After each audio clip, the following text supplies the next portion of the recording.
O maior erro é achar que o terror nasce quando o monstro aparece. O verdadeiro terror nasce quando você percebe que chegou tarde demais. Terror não é susto, terror é compreensão. É entrar em um lugar e sentir que algo ali já falhou e que ninguém conseguiu impedir. O terror da falha dos mais fortes. 何かあったのかな。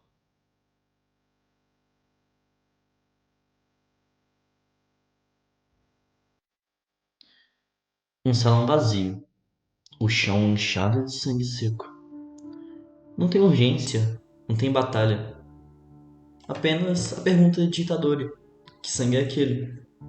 E uma resposta dura de Yuki. Bom, aquele sangue não anuncia perigo. Ele confirma a derrota. Os mais fortes estiveram ali e falharam. O terror não é o que vem depois, é o que já aconteceu. A tragédia está acontecendo. Jujutsu se passa no período onde o erro de Gojo e de Geto causaram aquilo tudo. E bom, como aplicar isso no RPG ou nas suas histórias?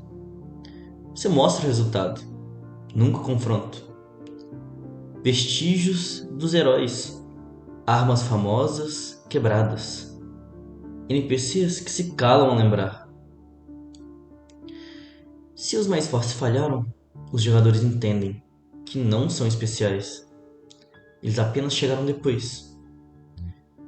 Bom, isso causa um sentimento estranho que eu posso dar até de exemplo um RPG que eu mestro. Os jogadores se sentem impotentes. Uma dica que eu dou, caso você queira fazer um RPG que tenha essa sensação, conforme você repita esse processo, os jogadores cada vez se sentem pior e mais fracos na situação. Então, para uma experiência legal, tenta dar altos e baixos. Não deixe eles o tempo todo embaixo, ou dê uma vitória significativa e deixe eles descansar um tempo. Isso ajuda, porque o terror demais dentro do RPG desanima muitos jogadores. Mas ao mesmo tempo, se você não saber aplicar, vira mais uma piada. O terror da transgressão irreversível. Arts, irmãozinho.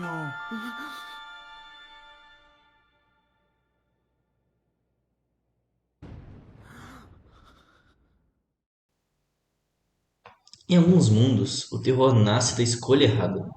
Alguém tentou ultrapassar um limite, achando que valeria a pena. Quando o resultado aparece, não existe como desfazer. O horror não está na criatura criada, está no silêncio que vem depois. Quando o Shaw Tucker faz aquilo com a filha dele, a expressão de Edward é o que choca. O silêncio, a dor no olhar, é o que faz o espectador ficar em choque e criar aquele ambiente.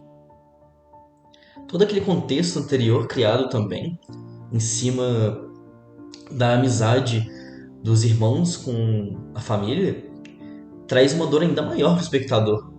Porque você esperava que Shaw Tucker seria um exemplo, não um monstro. E bom, como você vai aplicar isso no seu RPG? Dê escolhas que funcionam, mas cobram algo permanente. Rituais eficazes com custos irreversíveis. Conhecimento que resolve um problema e cria outro ainda maior. Não puna com a morte, puna com consequência e bem duradoura. Isso cria um pânico. Um exemplo que eu tenho também desse RPG meu seria o caso de uma escolha difícil e suspeita. Um grupo de jogadores estavam numa sala e fugindo de uma outra criatura. Eles tinham um certo tempo para pensar. Eles tinham um conjunto de magia bem legal que conseguiriam lidar com o problema, só que escolheram que quem lidaria com o problema seria o Bárbaro. O problema na frente deles era uma porta emperrada que só abria com uma alavanca que estava embaixo de um líquido viscoso bem profundo. Eles escolheram que o Bárbaro iria ter lá embaixo e eles amarrariam uma corda no pé dele. E com piada, com uma brincadeira, eu coloquei um baú lá embaixo, sabendo que geralmente esse Bárbaro não era ganancioso. Mas no momento que ele não podia ser ganancioso, ele foi o mais ganancioso e escolheu abrir a alavanca e carregar o baú de volta. Aquele baú, na verdade, era um mímico, e pelo conjunto de escolhas erradas, eu decidi soltar um ataque. E foi uma cena bem engraçada porque acabou que o mímico gritou no dado. E, pô, como era uma situação inoportuna e que a ideia era só fazer uma provocação, eu deixei que ele rolasse um dado pra saber se ele tomaria um dano legal ou não. Ele tirou um dado e, pô, o que já dificultou bem a situação, porque o mímico tava pra engolir o braço dele. Então ainda tive que pedir um outro teste pro grupo que tava lá em cima, que eles perceberam a corda puxando, para tentar puxar ele e ele conseguia arrancar o mímico do braço e não perder o braço. Só que eles tiraram 20 no dado e eu considerei da minha cabeça que o jogador que estava ali no meio seria como uma corda que estava participando de uma guerra de força entre um mímico que estava embaixo de uma água, que era uma substância muito viscosa, contra o grupo inteiro que estava puxando lá em cima. Na minha interpretação na hora, eu coloquei que era muito pesado para puxar tudo de uma vez e acabou que a força do mímico, junto com o 20 dele, acaba arrancando o braço, somando com o 20 do outro pessoal, e o cara sai com vida, porém sem o braço. É uma situação que gerou pânico na hora, gerou comoção e marcou o personagem. Literalmente dali pra frente, por mais que foi um momento meio engraçado, não era tão intencional assim da minha parte, criou uma ideia pro personagem, um marco pra ele, que foi legal, de certa forma. Ele acabou mudando muitos conceitos e os jogadores acabam começando a pensar mais antes de tomar certas atitudes, desconfiando mais de certas situações. Então, esse tipo de consequência, ele ensina e ajuda muitos jogadores, querendo ou não. Só toma cuidado para não pesar a mão. Mas às vezes realmente é muito melhor você fazer uma punição duradoura do que você punir com a morte. Às vezes no RPG isso dá uma graça melhor, faz a coisa fluir melhor. O terror da quebra de conforto.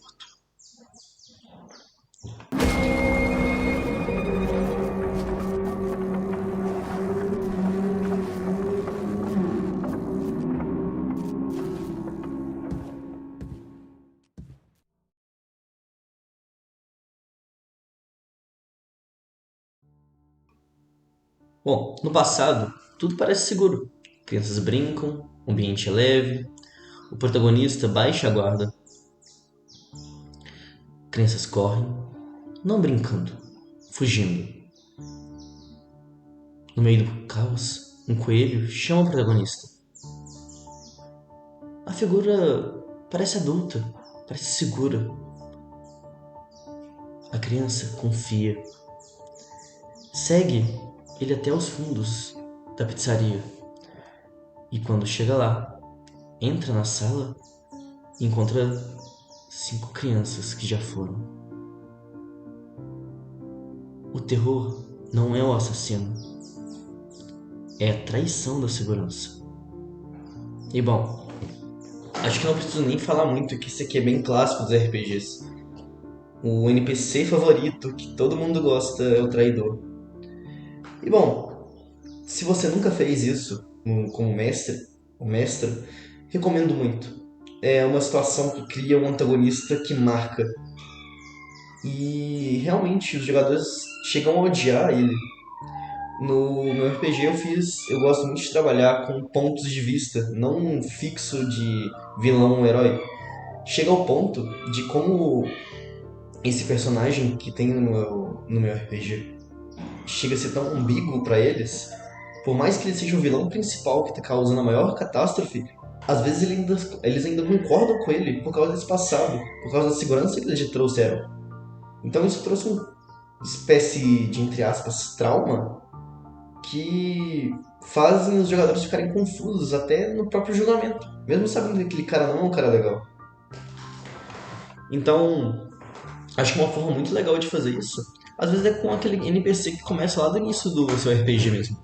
Aquele que traz confiança, aquele que apresenta a primeira missão, aquele que te vende as primeiras armas. Aquele que, até o final, os jogadores geralmente têm um conforto quando não é esse caso. E, sendo bem sincero, espera um tempo. Deixe os jogadores gostarem desse cara. Cria um conflito. Faça ele fazer os jogadores odiarem alguém. Inclusive, isso aumenta muito a situação. Quando você faz esse NPC fazer os jogadores odiarem alguém, e esse alguém no final foi inocente, e você descobrir que o NPC que mandou você fazer tais atitudes pesadas com outra pessoa, faz a situação dar um peso muito maior. Você se sente com o coração partido de ter feito crueldade com alguém que não merecia, enquanto a pessoa que realmente estava fazendo merda, você estava ajudando e apoiando como se fosse seu melhor amigo. O terror da inevitabilidade. Algumas histórias não escondem o fim, elas anunciam lentamente. Quando a tragédia acontece, ela apenas confirma o que já estava escrito. Bom, esse exemplo é o exemplo de Berserker. No caso da Lua de Sangue. É uma profecia, é aquele lendário tipo de profecia que é uma forma muito legal de percorrer isso dentro do RPG, que eu já vi outros canais falando muito. Seria um exemplo que eu gosto, que seria você começar um RPG com os jogadores em um funeral. E que seria um funeral a exata quantidade de heróis que tá no grupo. Eles não sabem de quem que é o funeral, mas dê detalhes sobre algumas coisas, algumas armas que você quer dar no futuro para eles, e que quando cada item, cada poder, cada coisa que você descreveu nesse funeral ao longo da campanha que eles forem recebendo, eles vão entender a cena inicial. Não explique a cena inicial, só deixe correr. Faça que pareça sem sentido. E ao longo do RPG eles vão entender. Um outro exemplo que eu gosto muito, que é de um RPG que eu estava jogando, que o mundo vai acabar. Não importa o que você faça. E, bom, o que você pode fazer é tentar salvar um pouco. É tentar aquele 1% em 99. Bom, vamos pro próximo, que eu acho que eu vou falar melhor disso no próximo. O terror existencial do vazio. Em The Ring, o terror não vem da morte. Ele vem do vazio, que ficou depois dela. O mundo já perdeu. A luta não é para salvar, é para proteger o que restou. Cada ruína é uma tentativa fracassada. Bom, é exatamente aqui onde eu queria chegar. Aqui, o mundo já fracassou. E algo ainda quer destruir o resto que restou. Então, em The Ring você luta contra isso. E nesse caso desse RPG que eu estava citando, que é um RPG de mitologia, os deuses já condenaram que o mundo vai acabar. Existe uma profecia falando que o mundo vai acabar. E nos 45 do segundo tempo, surge uma nova profecia que alguns jovens podem tentar salvar aquilo. Uma profecia nada confirmatória, para falar a verdade, algo que parece até mentira. Os mais poderosos talvez nem se importem tanto com a sua tentativa, mas alguns poucos esperançosos dos acampamentos te chamam para tentar. Bom, a cada dia que se passa, talvez uma confiança aumenta ou mais uma outra profecia do fim do mundo se concretiza. Isso vai dar sua escolha. Você quer um final feliz ou quer decretar que o final já tá ruim? Geralmente, você pode brincar com isso.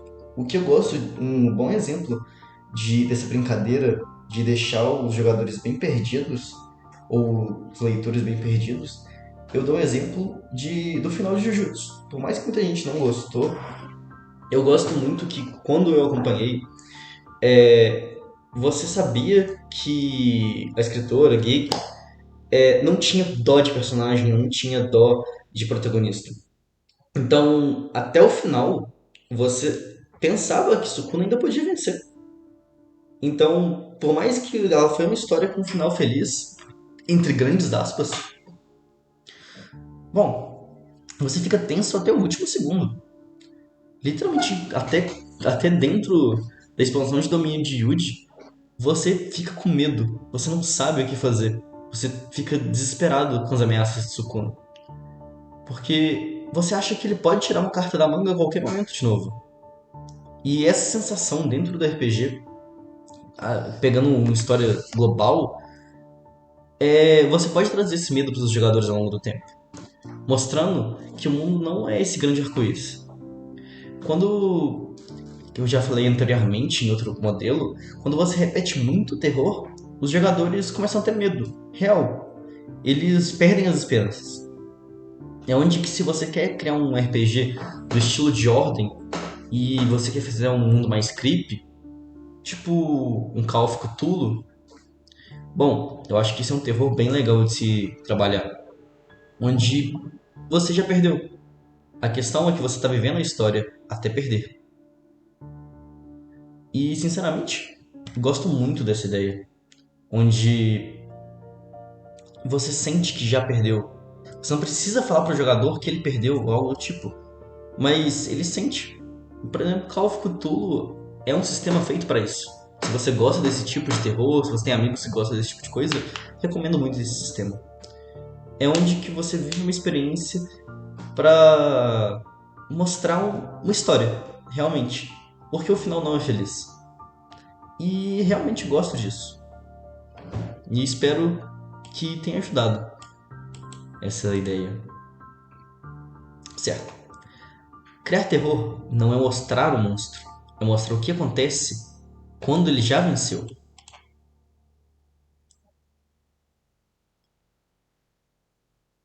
Bom, o terror mais profundo não pergunta se você vai vencer. Ele pergunta por que ninguém conseguiu enfrentar o abismo antes.